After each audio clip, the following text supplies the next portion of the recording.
It's a people, it's a community, it's a life, it's a heart, it's a Ask me spirit. a question. The heck would you want a picture of a tattoo of $1,000 on your penis for? What makes this book so relevant, even though it was written over 100 years ago, is that it's about terrorism. The work, sex,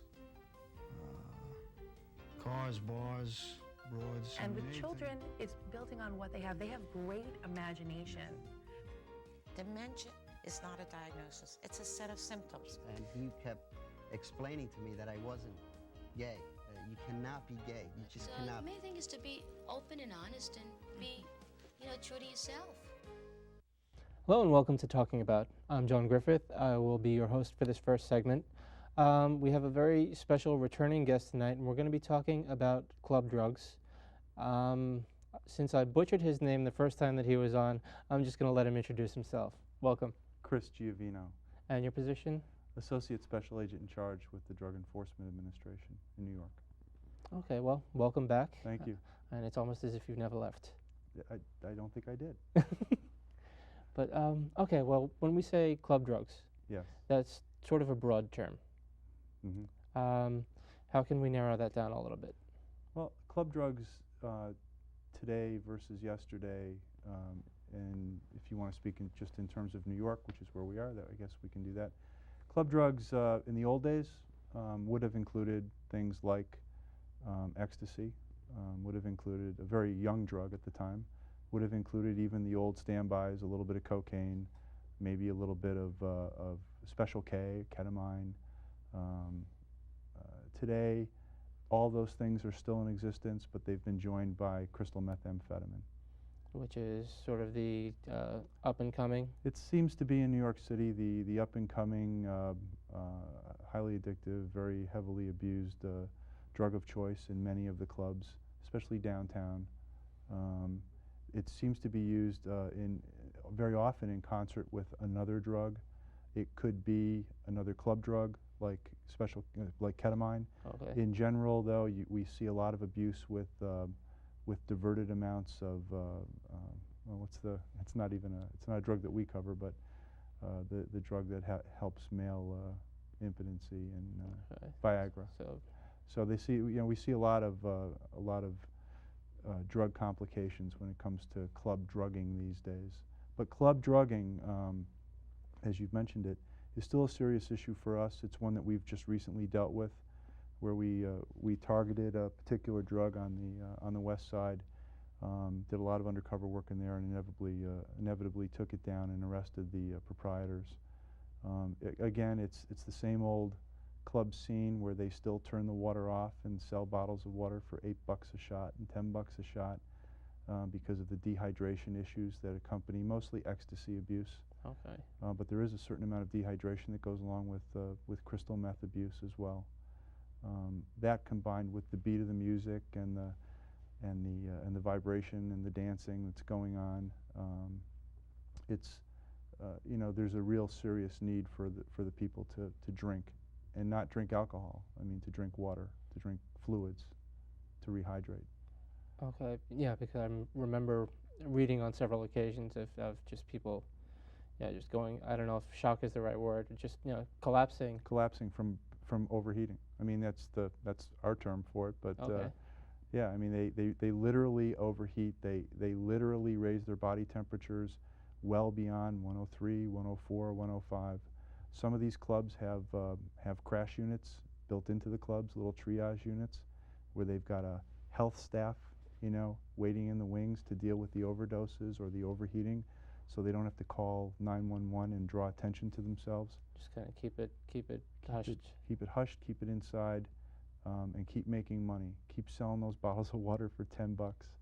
Keep letting the ecstasy pushers or the crystal meth dealers, sell in the clubs.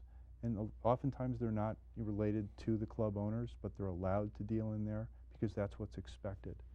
What I still think is really, really ugly and insidious and unconscionable is that these club owners will advertise the parties as non-alcoholic safe havens for adolescents, right? Whether they be straight or gay, and thereby letting parents feel good about their kids going to a controlled environment where there will be no alcohol abuse, Right. only to find out that there really is no alcohol there, but there are all these club drugs and copious amounts of bottled water to be purchased. It's really sad. And are parents are that blind Yes, to what's going on? absolutely. Is anything being done to raise awareness? Well, I think in the suburbs, there's a certain amount of awareness that's happening, but I can honestly tell you that it's still it's lagging. I don't know if it's parents with their heads in the sand still. I don't know if it's lack of education. There's certainly no lack of us screaming about this as an issue when people will listen. But again, as law enforcement people, we're not the first person that most of society wants to hear prevention education from. There's still a certain amount of distrust in us as being, the narcs and the cops and saying anything to make a difference. Well, in this case, we're preaching to people as parents and as fellow citizens that this is going on. You need to be vigilant. You need to ask questions. You need to go to these clubs and check them out before you drop your kids off and see what's going on, because you can't miss it once you're in there. Right. And why are we talking about this now, and why weren't we talking about this 10 years ago? Well, I think one interesting issue or parallel that this draws is the ecstasy issue, and even a little bit about crack. In the past, we as an agency, the people that are supposed to keep our eye on drug abuse, at least from a criminal aspect, saw ecstasy coming a little too late. We didn't recognize it for what it was at the time. We didn't see its potential for abuse right away. We didn't pay attention. It was being marketed and used in very, very focused environments, college campuses down in Florida. It's a fad. Gay communities in New York City, it's a fad. As federal agents trying to get the big picture and trying to prioritize our resources, we tend to go after the biggest issues and the biggest problems. But we also have a responsibility to identify these up-and-coming trends and get ahead of them. We didn't get ahead of ecstasy, and look where it's brought us today. It's expanded well beyond the inner city areas, well beyond gay communities, well beyond college campuses. It's in every neighborhood and every suburb. It's a very serious threat. Crack, we were focused on cocaine back in the early 80s. Crack came along. It transcended cocaine because it was marketed differently. We didn't catch it right away. We were maybe a year behind. I remember very clearly because I was here in New York at the time. It was a brilliant marketing technique by a bunch of insidious drug dealers who decided to make cocaine smokable for kids. It was all marketing. Ecstasy has become all marketing. Raves and clubs, they're marketing, and they're targeted through the internet. They're targeted through signs on walls and billboards and posters at a certain cross-section of people, and it's really, really insidious. I keep saying that word, but that's what it is. It's marketing genius, and we're not picking it. We are. Is there an inside lingo that people might use that we might make parents aware of now? I think it's way more obvious than that. Okay. I think that it's a matter of parents checking out, unfortunately, paying attention to their kids' emails, not spying on them, but being interested, taking an interest in what they're doing. And what you're going to see is marketing for parties, for raves, or for club drugs, for clubs, where simply they're going to say, come to this great dance club, enjoy yourselves in a safe, healthy environment, and tell your parents not to worry. Or there are certainly other advertisements out there too, where it's Latin night, it's African American night, and they know when they see a certain DJ or a certain band or a certain means of advertisement, there is a subculture that knows that means that it's going to be a club drug or a rave scene where drugs will be available. But it's not usually that subtle. Okay, so you're being beaten over the head with it and you just don't know it. You're just not paying attention. Okay. And you really need, not you, but me as a parent, I need to. Right. And I'm not sure that I pay that close attention, but I try, and I try and tell all my friends. Whenever I go to parent groups, whenever I speak in front of PTAs, inevitably I'm totally frustrated by the parents, totally frustrated by their lack of attention. They just have their blinders on and they don't want to see it, or they just... They think it's an overreaction. They don't think it's in their community. You know, it's just a fad. It'll go away. Not my kid. Not my kid. I smoked pot when I was a kid. Nothing happened to me. It'll go away. This isn't that dangerous. Is each generation of drug more powerful than the last? Does it seem that way? You know, it seems that way. It seems as though the highs are higher, the lows are lower. Everything's more immediate. You know, I remember back in the old days with marijuana, gradual, you know, time taking to get high, to get stoned. It seems like today people want more. They want more immediate effect, and they want it cheaper, and they want to use it in a more social setting. And that's what you've got today, you know, between ecstasy and crystal meth. Heavily social drugs, immediate effects, and a great propensity for addiction or abuse. And, well, other than opening their eyes a little bit more, what kind of outreach is being done? You said speaking of PTAs, to reach out to parents, to make parents more aware, or to make people in general more aware, grandparents more aware. Yeah, I think, you know, of course, all of us as parents, as agents, are going out into our communities when we're asked. But that doesn't happen all that often, because we just do that as parents, not just as agents. But we have in DEA, we have set up a whole section aside. We've taken agents out of the field, a valuable asset, taken them out of the field and put them into prevention and education to get the word out to people, to make them available as an asset, a free resource to any group, any community who wants to use their expertise for any reason. When I used to do it, it used to be to go out and do something as simple as working with a school board to work on a drug and alcohol policy that was meaningful and had some teeth. And if they wanted some credibility to the program or to what the drug really could do, or what the harm and effects were, they could point to us and say, see, they're experts, they'll come and they'll share with us, you know, real world experiences. But our people are highly trained, our demand reduction special agents, and they're temporarily assigned to this function. And again, they're free, they're available, and all you have to do is call, ask, or get on the website. Okay, and to call and ask would just be? Call 212-337-3900 and ask for the demand reduction agent. That number one more time? 212-337-3900. Or go on the web, www.dea.gov. Okay, and there will be a link to that on the www.talkingabout.info website, and if you didn't catch that, that address will be up again at the end of the show. To sum up briefly, just if you could tell parents 3 bullet points that they need to be aware of, what would that be? For parents? Yes. I think that they really need to question, they need to seriously question anytime their child comes to them and says, hey, guess what? I've got a great night planned that's going to be completely safe, Mom and Dad. You don't have to worry about me because we're not going to have any alcohol. We're not going to be smoking, so we won't need any designated drivers. It's just going to be dancing and having fun. That to me is, I mean, you have to trust your children to a point, but it's a little bit of a clue. Okay. And then the other is, of course, to just smell your kids. When they walk in the door, smell them, you know? I mean, these drugs, when you use them and you smoke them, they all smell.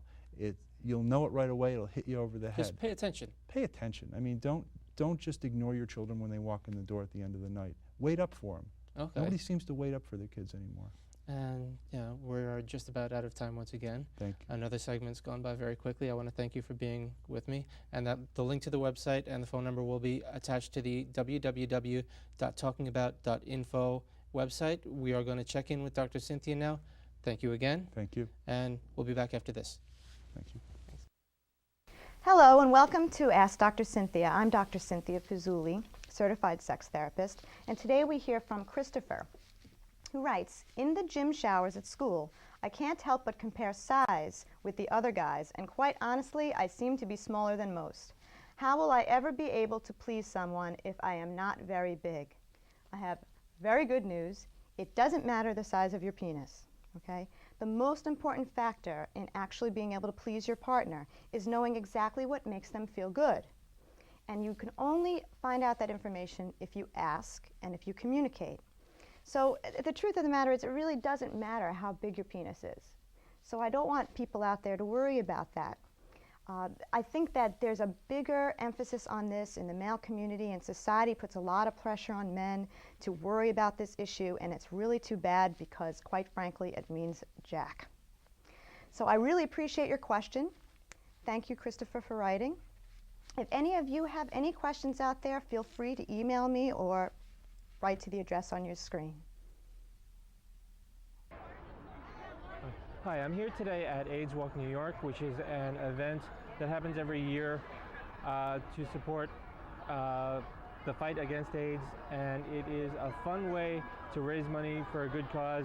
And just over the next few minutes, we're going to be showing you some of the activities that take place throughout the walk, and you can find out more information about this walk at www.aidswalk.net, and I'll be back with you at the end of this segment to wrap things up a little bit, but take a look at some of the events of the day.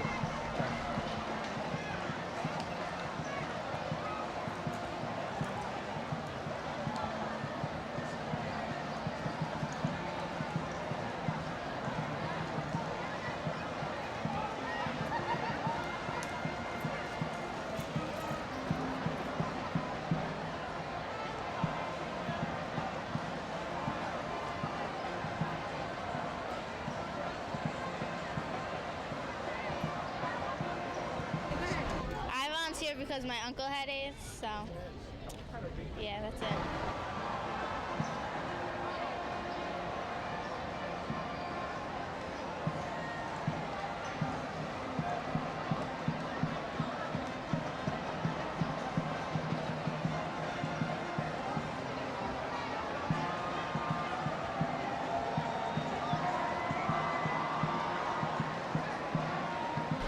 Volunteer because I think it's a good cause, and that's basically why I like to help for the greater good. Where are you from? Massachusetts, East Longmeadow. You're from East Long Island now? East Longmeadow, Massachusetts. Oh, so you came all the way down here just for this event? Yes, I did. Oh, that's wonderful. And your name? Ariana. Ariana what? Does that matter?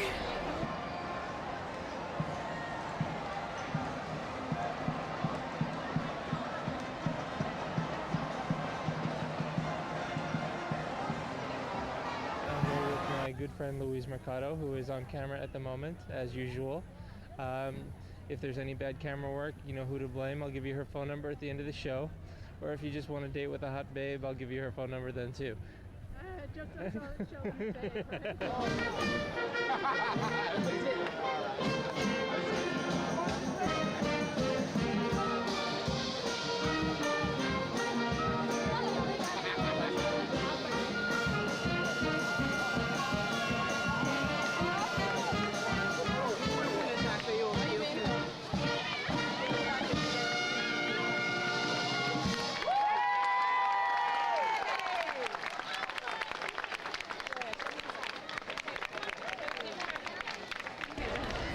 Hi, I'm walking today to help fight AIDS. I think that the first year I was here, I saw a man with a shirt that said, "You don't have to be infected to be affected," and that's kind of what prompted me every year since to walk. So that's why I'm here. How long was that? I'm sorry? How long ago?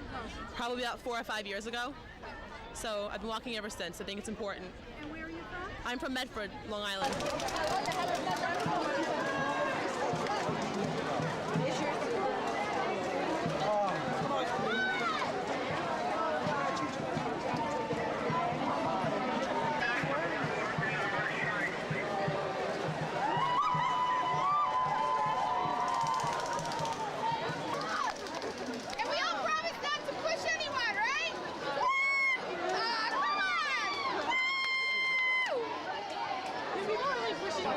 I love this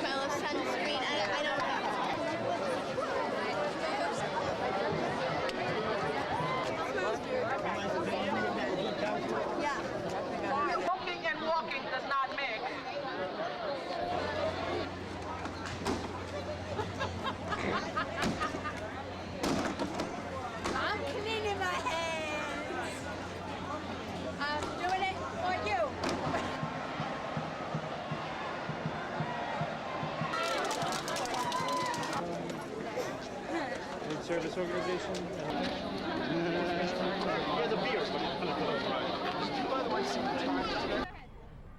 There's a lot of energy here today, and it's really energizing. It's really exciting because like it's just so positive, and you know, we were just talking about how it's not like, you know, like a war protest or something, because you're not fighting against an enemy. You're like, you're not fighting the negative. You're like trying to find the positive. And it's really, I guess I don't know if that makes any sense. All different kinds of people are just here, like blending, and it's really, it just feels like pure and good and like happy, and it just makes you want to smile and dance. You know? Times like this, which is what we're doing. That I love New York, because like everyone's out here just to like do something good and like have a good time while they're doing it. And everybody's getting along. Like I've hardly heard anybody today like saying anything bad to each other. Everybody's just coexisting like in a really like energetic, good way. Do you have anything to say? It's just happy to see all these people out here, and everybody, as she said, everybody's getting along, and everybody's here, all different groups of people. We're running into like thousands of people that we know. Yeah. Yeah. It's really unifying. Yeah. I raised $527. I raised around 300. I'm a lot lower. She's gonna raise money in the next 2 weeks. Every penny counts. Yeah. Every penny counts, and even if you can't raise that much money, you're still here. Yeah. So I think we're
AIDS Walk this year, 2004, 19th annual. It was great. The weather held out for us. We lucked out.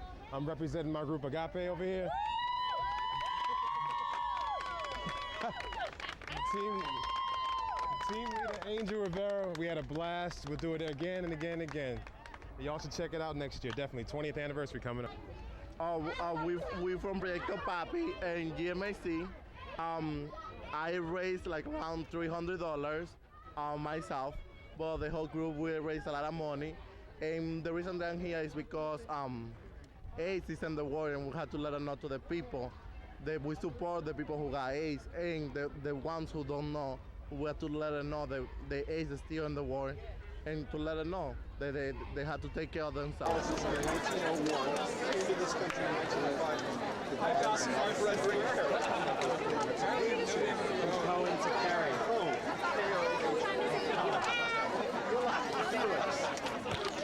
Is anyone?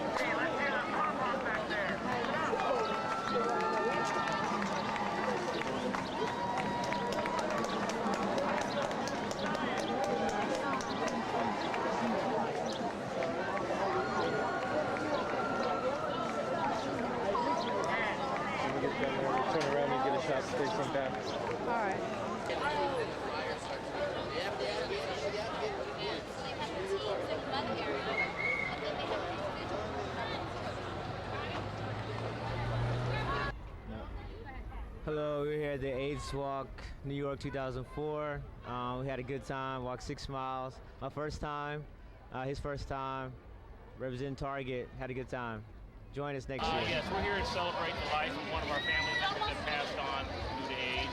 Her name was Cherry, and her sister actually designed the shirt I'm wearing as well as the logo you see on the plaque.